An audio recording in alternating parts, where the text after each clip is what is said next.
First topic today, I got a screenshot that I took yesterday that comes to the timeline courtesy of the one and only, the great Trilly Donovan. Everybody knows Trilly, the greatest burner account, in my opinion, in internet history, and the creator of Basket Under Review, who is putting out great work right now. All the people at Basket Under Review are just constantly making really smart, really entertaining content. Brian Ralph's doing a weekly show over there now. Get the newsletter, all that. Go support Trilly and the team at Basket Under Review. With that said, Trilly took a list here of 8 teams that have a 10 or more spot difference in the rank between where they're at in the AP poll and where they're at on KenPom.com. We kind of did this in the preseason, like a who's right, the preseason AP poll or KenPom on these teams.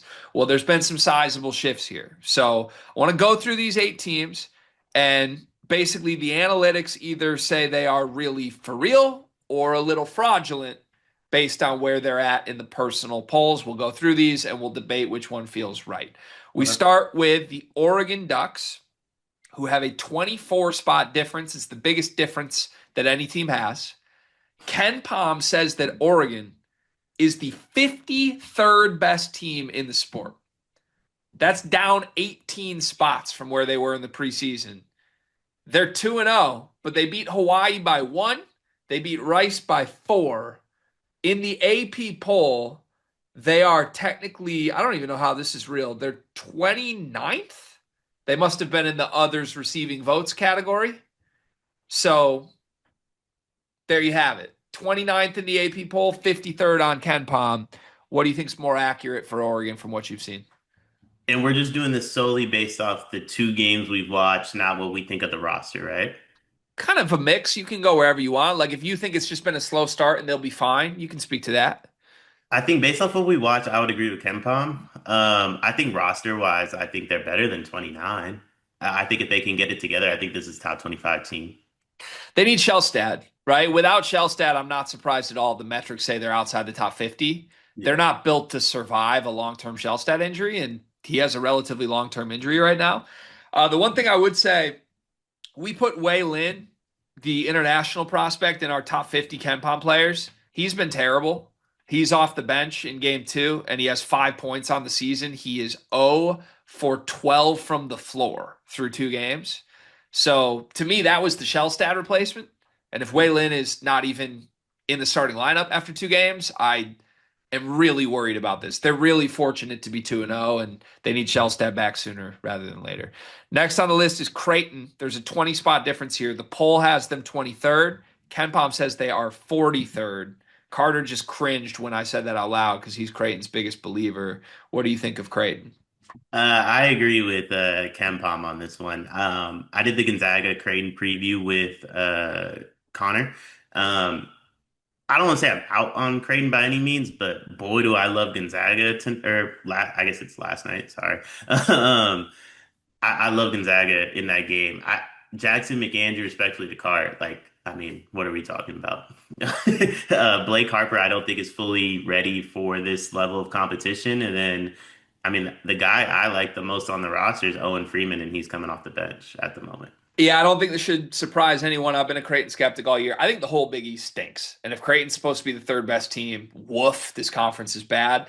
I think 43 feels right. Like you said, Owen Freeman should be a star Kalkbrenner replacement. He was the KenPom MVP in their first game, and he's not starting. He played 19 minutes off the bench. Now, McDermott should change that. I think he will. Isaac Trout is starting over him, but it's crazy. Between Freeman off the bench and then Hudson Greer, a 4-star freshman who is like redshirting, they're just not like talented players are not in roles I thought they would be in on this Creighton team. And Yeah. ugly start. 16-point win over South Dakota was ugly. Next Yeah, up, you got something?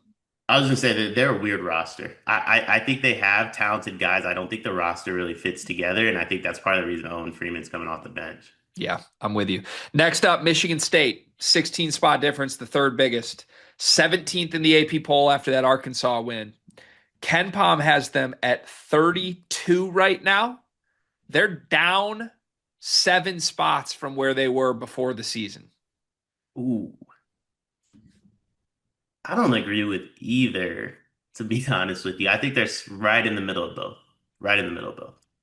I think they're better than in the 30s. Like I would bet on this team being a top 25 team, even if the metrics doesn't see it. I think it's not surprising analytics don't love them after they shot 7% from three, though. Like you gotta like perform offensively for the analytics to like you, and they didn't. Give them credit for winning the game anyway, but I think Michigan State is one of those programs that almost always I think can outperform what the analytics say they are through intangible toughness and all the Tom Izzo stuff. Next up is UCLA. AP poll says they're 15th. Ken Pom says they are 30th. 30th. Um, Bet them last night, had them minus 22.5 live. They only won by 21. I'm out. They burned you.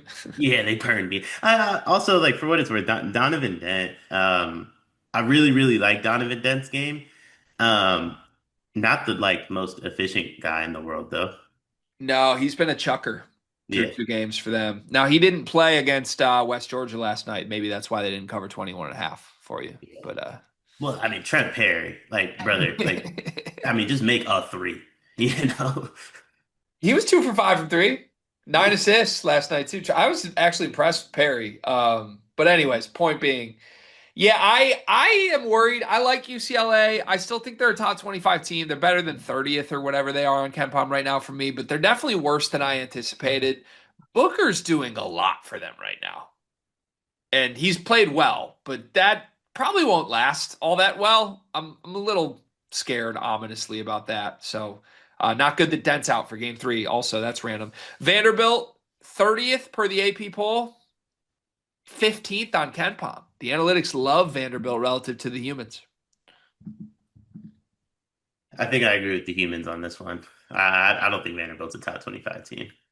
They got the fifth best offense in the country on Ken Pom right now. They scored 105 points in both games. This might shock people. I think they're good. I think Tyler Tanner is a breakout star. He's been sensational through two games, 18 points and 17 points, very efficiently doing so in the process. People made jokes that Frankie Collins is like AJ Hoggard 2.0. Frankie Collins is coming off the bench for them. He's not the starting point guard that Hoggard was because they got dudes. This offense is really good. I think Vanderbilt's going to surprise some people this year for sure. Three more here. Auburn's next. They're 22nd in the AP poll. They're 36th on Ken Pom. I audibly laughed when I saw that they were ranked this week. I think they're outside the top 25 by far, and Ken Pom's right.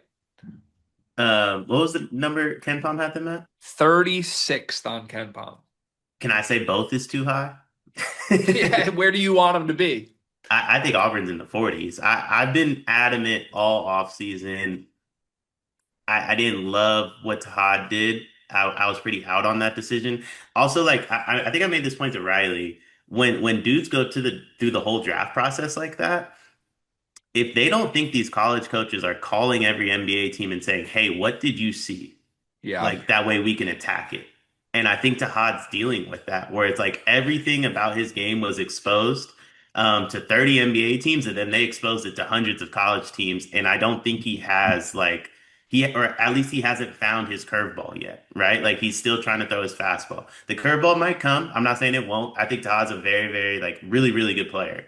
But I think Tahad being like the only like the focus of the offense necessarily without Bruce Pearl, without some of like the defense they had last year, without some of the shooters they had last year. I've been pretty out on this team for a while, and they haven't really done anything to change my mind. I think you're right. It's gross. I don't want any part of it. I would not be surprised if they finish outside of the top 50. We'll leave it at that. Two more fun ones here. Illinois, 11 spot difference, 14th in the AP poll, third on Ken Pom. I voted them third in my personal top 25 this week.